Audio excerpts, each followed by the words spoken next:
لیکن اگر ہم دیکھیں تو ہماری زندگی کا فاصلہ اسلام سے کتنا ہے، اور کیا صحیح معنوں میں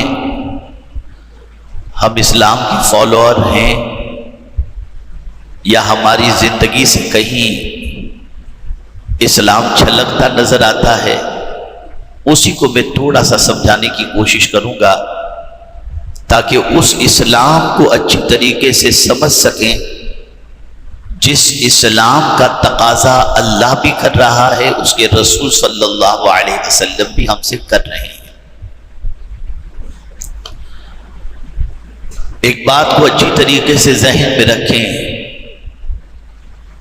تخلیق کے اعتبار سے اللہ عز و جل نے بہت ساری مخلوق پیدا فرمائی، اور انہی مخلوق کے اندر اللہ عز و جل نے اشرف المخلوقات کی حیثیت سے انسان کو پیدا فرمایا، اور انسان کے لیے دو چیزیں رکھی۔ ایک تو یہ کہ انسان کا اپنی زندگی سے متعلق بعض چیزوں کے اندر کوئی پاور ہے ہی نہیں، اختیار ہی نہیں ہے اس کے پاس۔ کچھ چیزوں کا انسان کے پاس کوئی اختیار نہیں، اور کچھ چیزوں میں اللہ عز و جل نے انسان کو اختیار عطا فرمایا۔ اگر یہ دونوں چیزیں آپ ذہن میں رکھیں گے تو یہ دونوں چیزوں کو ذہن میں رکھنے کے بعد میری گفتگو کسی حد تک آپ کی سمجھ میں انشاءاللہ العظیم آئے گی۔ جن چیزوں میں اللہ نے اختیار بالکل نہیں رکھا وہ چیزیں کون سی ہیں؟ تو میرے پیارے آقا صلی اللہ علیہ وسلم کے پیارے دیوانوں، ہماری تمنا ہے کہ ہم لمبے ہوتے، لیکن اللہ نے ناٹا پیدا کر دیا، تو ہم اب یہ ہمارے اختیار میں نہیں ہے کہ ہم لمبے ہو جائیں۔ ہمیں اسی حال میں راضی رہنا ہے جس حال میں اللہ نے ہمیں پیدا فرمایا، اس میں ہمارا کوئی پاور نہیں چل سکتا۔ کسی کو اللہ نے گورا پیدا فرمایا، کسی کو اللہ نے کالا پیدا فرمایا۔ اب کالا شخص کہے کہ مجھے کالا، مجھے تو گورا ہونا ہے، مجھے گورا کر دیں، تو ادھر کوئی اختیار نہیں چلتا، وہ خود سے گورا بن ہی نہیں سکتا۔ ایسے ہی ایک انسان کی تمنا ہوتی ہے وہ کبھی بوڑھا نہ ہو، تو بوڑھا نہ ہونا بھی اس کے اختیار کے اندر قطعی طور پر نہیں ہے۔ عمر کا ایک مرحلہ گزارنے کے بعد یقیناً وہ بوڑھا ہوگا، تو جوان مستقل رہنا اس کے اختیار کے اندر نہیں ہے۔ ایسے ہی ایک انسان یہ چاہتا ہے کہ وہ کبھی مرے ہی نہیں، تو ہمیشہ زندہ رہنا یہ اس کے اختیار میں نہیں ہے۔ ایسے ہی آپ مثال کے ذریعے سمجھ سکتے ہیں کہ بہت ساری چیزیں ایسی ہیں جس میں انسان کا کوئی اختیار چل ہی نہیں سکتا، اس میں پروردگار نے جیسا ہمیں بنا دیا، جیسا ہمارے لیے فیصلہ کر دیا، ہمیں اسی کے اندر راضی رہتے ہوئے اپنی زندگی کو گزارنا ہے۔ تو ایک پوزیشن تو یہ ہوئی کہ جہاں ہمارے پاس کوئی اختیار نہیں۔ اب دوسری پوزیشن یہ ہے کہ اللہ عز و جل نے بہت ساری چیزیں ہمیں عطا فرمائیں، لیکن وہاں اختیار بھی دیا۔ جیسے آنکھ اللہ نے عطا فرمائی، تو ہمیں یہ پاور دیا کہ ہم کیا دیکھیں اور کیا نہ دیکھیں۔ ہم اگر کوئی چیز دیکھنا چاہیں تو ہی ہم دیکھ سکتے ہیں، اور جو دیکھنا چاہیں وہی دیکھ سکتے ہیں، جو نہ دیکھنا چاہیں وہ نہیں دیکھ سکتے۔ تو یہ دیکھنے نہ دیکھنے کا اختیار اللہ نے ہمیں عطا فرمایا۔ اللہ نے ہاتھ عطا فرمائے، اختیار دیا، چاہے تو کسی مظلوم کے سر پر ہاتھ رکھیں، یتیم کے سر پر ہاتھ رکھیں، غریبوں کی مدد کریں، چاہے تو اسی ہاتھ سے کسی پر ظلم کریں یا زیادتی کریں، یہ ہمارے اختیار میں۔ اللہ نے ہمیں پیر عطا فرمائے، اختیار دیا، ان پیروں پہ چل کے مسجد کی طرف جاؤ، یا ان پیروں پہ چل کے اللہ عز و جل کی ولیوں کی بارگاہ میں جاؤ، ان پیروں پہ چل کے خانہ کعبہ کی طرف جاؤ، یا ان پیروں پہ چل کے مدینہ منورہ کی طرف جاؤ۔ یہ اختیار اللہ نے عطا فرمایا۔ ہم جس طرف جانا چاہیں اپنے پیروں کے بل پہ ہم جا سکتے ہیں، یہ پاور اللہ نے ہم کو عطا فرمایا ہے۔ زبان اللہ نے عطا فرمائی، اختیار دیا، کیا بولا جائے کیا نہ بولا جائے، کہاں بولا جائے کتنا بولا جائے، یہ ہمارے اختیار میں۔ تو اسی طریقے سے یہ بات اچھی طرح سے ہمارے ذہن میں رہنی چاہیے کہ بعض چیزوں میں اللہ نے ہمیں کوئی پاور دیا ہی نہیں ہے، اور بعض چیزوں میں اللہ نے ہمیں مکمل پاور دیا ہے، ہم جس طرح چاہیں اس طریقے سے کریں۔ تو جن چیزوں میں اللہ نے پاور دیا، ان چیزوں کو کیسے استعمال کرنا اور کیا مفید ہے اور کیا مضر ہے، اللہ عز و جل نے اس کا ایک نظام عطا فرما دیا۔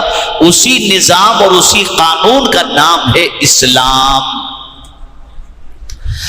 آنکھ اگر اللہ کے قانون کے مطابق اٹھاتے ہو اور آنکھ سے دیکھتے ہو تو جو دیکھنے کے لیے اللہ نے حکم دیا ان چیزوں کو اگر دیکھتے ہو تو یہ دیکھنا اسلام ہے، اور جن چیزوں سے آنکھوں کو بچانے کا حکم دیا ان چیزوں سے آنکھوں کو بچاتے ہو تو یہ بچانا بھی اسلام ہوا۔ اسلام کا معنی ہوتا ہے اللہ کے حکم کے سامنے اپنے سر کو جھکا دینا۔ اب ہم اپنی زندگی کا جائزہ لیں کہ ہم کیسے مسلمان ہیں، تو ہمارا پورا اسٹرکچر، ہمارا پورا وجود اگر ہم دیکھیں تو نام کے تو ہم مسلمان نظر آتے ہیں، لیکن پورا وجود جس چیز کے اندر گرفتار نظر آتا ہے وہ ساری چیزیں ایسی ہیں کہ کہیں سے بھی اسلام ہماری زندگی میں نظر نہیں آتا۔ جو اللہ نے دیکھنے کے لیے کہا وہ دیکھ نہیں رہے، جس سے بچنے کے لیے کہا گیا وہ ہم اس سے بچ نہیں رہے، اور پھر بھی ہم کہتے ہیں کہ ہم مسلمان ہیں۔ تو میرے پیارے آقا صلی اللہ علیہ وسلم کے پیارے دیوانوں، ایسا اسلام کہ نام کا ہو انسان کو عزت نہیں دے سکتا۔ یہ تمہید میں نے اس لیے باندھی ہے تاکہ میں آپ کو سمجھا سکوں۔ آج کے دور کے مسلمانوں کی سوچ یہ بنتی جا رہی ہے کہ جتنا ہم اسلام کو فالو کریں گے ہم اتنے ہی معاذ اللہ ذلیل ہو جائیں گے، ہمیں مصیبتیں آئیں گی، ہمیں تکلیف آئے گی، ہمیں پریشانی آئے گی، اور انسان معاذ اللہ یہ سمجھ رہا ہے کہ ہماری پستی کی وجہ ہمارا دین ہے۔ معاذ اللہ ثم معاذ اللہ۔ میری یہ بات ہمیشہ کے لیے ذہن میں رکھو، آپ اگر طاقتور بننا چاہتے ہو تو جتنا دین آپ کی زندگی میں آئے گا اللہ اتنا ہی آپ کو طاقتور بنا دے گا، اتنی ہی قوت آپ کے اندر پیدا ہوگی۔ اس لیے کہ دین جو ہے نا وہ پستی چاہتا ہے، نیچے رہنا ہی نہیں چاہتا۔ جہاں دین ہوگا دین ہمیشہ بلندی چاہتا ہے۔ انسان کی زندگی کے اندر دین آ جائے تو اللہ تعالیٰ اسے بلندی عطا کرتا ہے۔ میں ایک ایگزامپل کے ذریعے سمجھاؤں تاکہ آپ اچھی طریقے سے سمجھ سکیں۔ کربلا کے اندر یزید طاقتور تھا، اس کی فوج طاقتور تھی۔ بظاہر ہمیں ایسا نظر آتا ہے کہ امام حسین رضی اللہ تعالیٰ عنہ کربلا میں شہید ہو گئے، تو ہونا تو یہ چاہیے تھا کہ لوگ اپنے بچوں کا نام یزید رکھتے کہ یزید نے امام حسین کو شہید کروا دیا، لیکن کوئی نہیں رکھتا۔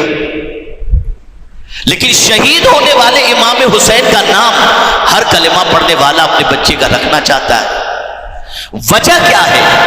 وجہ سب سے بڑی یہ ہے، یزید کے پاس جو ہے وہ تخت و تاج تو ضرور تھا، لیکن وہ دین جو حسین کے پاس تھا وہ یزید کے پاس نہیں تھا۔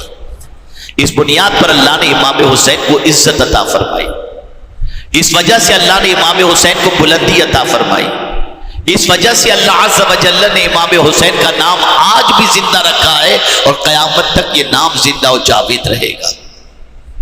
سوچ اپنی بدلو۔ آج ہم کہہ رہے ہیں کہ دن کے اجالے میں اور رات کے اندھیرے میں کچھ بھی ہو جاتا ہے اور کوئی بھی قانون پاس ہو جاتا ہے، مسلمان بالکل بے بس ہے، مسلمان کچھ نہیں کر سکتا۔ میں آپ کو صاف بتاتا ہوں، جس دن ہماری زندگی میں صحیح معنوں میں اسلام آ گیا، اللہ تعالیٰ اس اسلام کی برکت سے ہمیں دنیا میں بھی بلندی عطا کرے گا اور آخرت میں بھی بلندی عطا کرے گا۔ غلطی سب سے بڑی یہ ہے کہ ہم نے دین کو ڈسٹینس پہ رکھا ہے۔ دین کو فالو کرنا، دین کو اپنی زندگی میں نافذ کرنا، اسے ہم نے ضروری نہیں سمجھا، اور نہ ہم کبھی اس کی طرف توجہ دیتے ہیں۔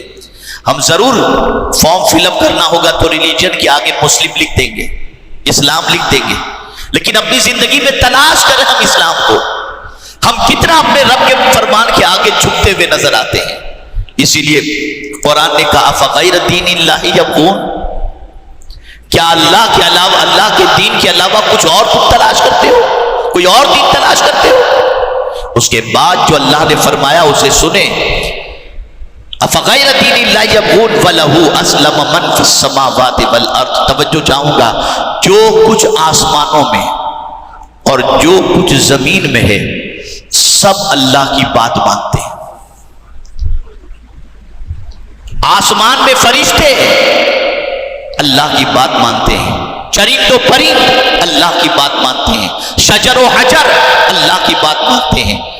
آپ سوچئے ایک بیج کو زمین کے اندر ہم ڈال دیتے ہیں، اس بیج کو کون پروان چڑھاتا ہے اور اس کے اندر سے کیسے درخت نکلتے نظر آتے ہیں، پھل پھول نکلتے نظر آتے ہیں؟ کس کے حکم پر؟ یا اللہ کے حکم پر سب کچھ ہوتا ہوا نظر آتا ہے. جو کچھ زمین میں ہے وہ اللہ کی بات مانتا ہے، جو کچھ آسمان میں. اور قربان جائیے اللہ نے فرمایا طوعا وکرہا، خوشی خوشی بھی اور ناخوشی بھی ہر ایک اللہ کی بات مانتا ہے، جو بھی زمین پر ہے یا جو بھی آسمان پہ. آسمان میں کیوں مانتا ہے اب اس کو بھی سمجھیں. اور وہی چیز ہم بھول گئے، اس لیے کہ سب جانتے ہیں کہ پلٹ کر اللہ کی طرف جانا ہے. اور اللہ ہم سے پوچھے گا میری بات کیوں نہیں مانی، میری فرما برداری کیوں نہیں کی، میرے ارشاد پر عمل کیوں نہیں کیا. یہ قیامت میں اللہ عز و جل ہم سے پوچھے گا، اس کا جواب کیا بن پڑے گا. اب ایک حدیث مبارکہ آپ کی سماعتوں کے حوالے کروں اور پھر آپ کو میں یہ سمجھا سکوں کہ کیسا اسلام اللہ عز و جل اور اس کے رسول صلی اللہ علیہ وسلم ہماری زندگی میں چاہتے ہیں. حضرت فضالہ رضی اللہ تعالی عنہ صحابی رسول،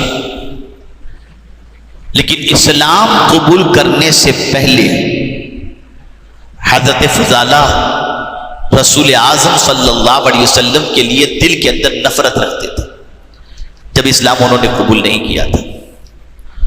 اور زمانے جاہلیت کے اندر بھی لوگ کعبے کا طواف کرتے تھے، تو فضالہ کی بھی عادت تھی روزانہ طواف کے لیے جانے کی. لیکن جب وہ جاتے تھے طواف کے لیے تو راستے میں ایک گھر آتا تھا، اس گھر کے اندر ان کی ایک محبوبہ رہتی تھی.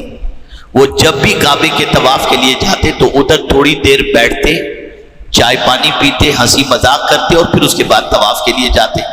پلٹ کر آتے، پھر فضالہ اس عورت کے گھر پر بیٹھتے، ملتے، ہنسی مذاق کرتے اور پھر چلے جاتے.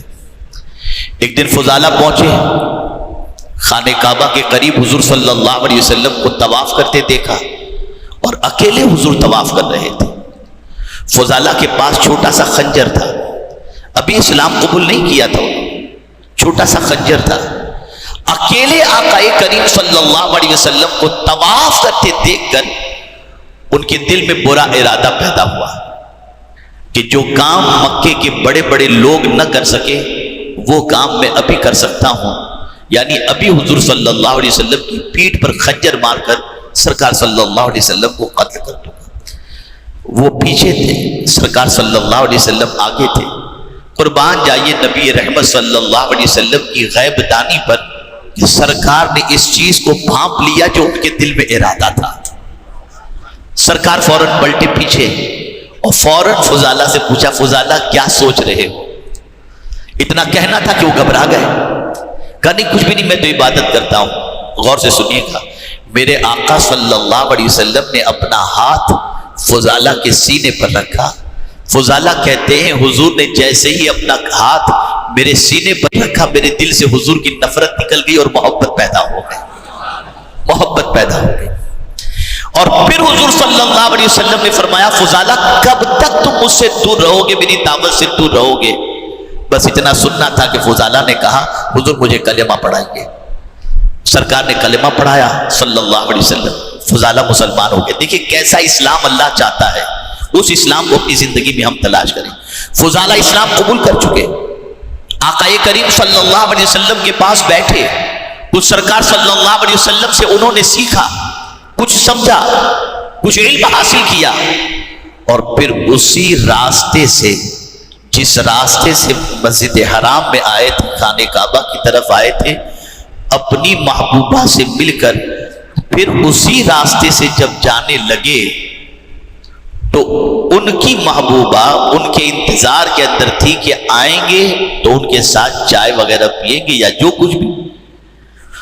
لیکن اب جیسے آئے تھے فضالہ ویسے تو نہیں تھے، اب تو مسلمان ہو چکے، صحابی بن چکے. اب جب حضرت فضالہ جاتے ہیں تو اس عورت کے گھر کے قریب پہنچتے ہیں تو نگاہیں نیچی. عورت کو حیرت ہوئی، عورت نے سوچا کہ شاید شوخی کر رہے ہیں، تو اس نے حضرت فضالہ کی بات پر اور ان کی عدم توجہ پر توجہ نہیں دی، سوچا بھی آ جائیں گے. لیکن تھوڑے اور قریب گھر کے نہیں پہنچے، اس عورت نے انتظار کیا اور حضرت فضالہ نے اس کی طرف نظر اٹھا کے دیکھا تک نہیں. اسے حیرت ہوئی اور اس نے برجستہ کہا فضالہ کیا مجھ سے غلطی ہو گئی کہ تم میری طرف نگاہ اٹھا کر بھی نہیں دیکھ رہے؟ تم وہی فضالہ تو ہو، میں بھی تو وہی ہوں. ابھی آئے تھے تب مل کر کے گئے تھے، اب تم میں کیا تبدیلی آ گئی کہ فضالہ تم میری طرف نظر اٹھا کر نہیں دیکھتے؟ تو حضرت فضالہ نے جواب دیا جب تک حضور کا نہیں بنا تھا تب تک تیری محبت تھی، اب مصطفیٰ کا غلام بن چکا ہوں، اب تیری طرف نگاہ اٹھا کر نہیں دیکھ سکتا. یہ اسلام اللہ ہم سے چاہتا ہے، یہ اسلام اللہ ہم سے چاہتا ہے. ہم کیسے مسلمان ہیں کہ نبی کی محبت کا دعویٰ بھی کرتے ہیں، نبی کی غلامی کا دعویٰ بھی کرتے ہیں اور رات بھر پھر گندی پکچریں بھی دیکھتے ہیں. یہ کیسی محبت ہے؟ یہ کیسا اسلام ہماری زندگی میں ہے؟ جب ہماری پوزیشن اس طرح سے متضاد ہوگی تو ہم زمین پر باعزت کبھی نہیں رہ سکتے، ہمارا وزن پیدا ہی نہیں ہو سکتا. یاد رکھیں اللہ والوں نے چٹائی پر بیٹھ کر فاقہ کر کے پوری پوری رات عبادت کر کے اپنا وہ وزن پیدا کیا تھا کہ وقت کی طاقتیں ان کا نام سن کر دہل جایا کرتی تھی. لیکن ہماری زندگی میں دین ہی نہیں ہے. دین سے وزن پیدا ہوتا ہے، دین سے قوت پیدا ہوتی ہے، دین سے انسان کا ایمان مضبوط ہوتا ہے اور دین کی وجہ سے اللہ کی مدد بھی شامل حال ہوتی ہے. ہماری زندگی سے دین آہستہ آہستہ رخصت ہوتا جا رہا ہے. ہم نے تو معاذ اللہ یہ سوچ بنا لی کہ ہماری پستی کی وجہ ہی معاذ اللہ دین ہے. جتنا دین پر عمل کریں گے اتنا پریشان ہوں گے، العیاذ باللہ. جتنا دین سے دور بھاگیں گے اتنی پریشانیاں ہمارے دروازے پر دستک دیں گے.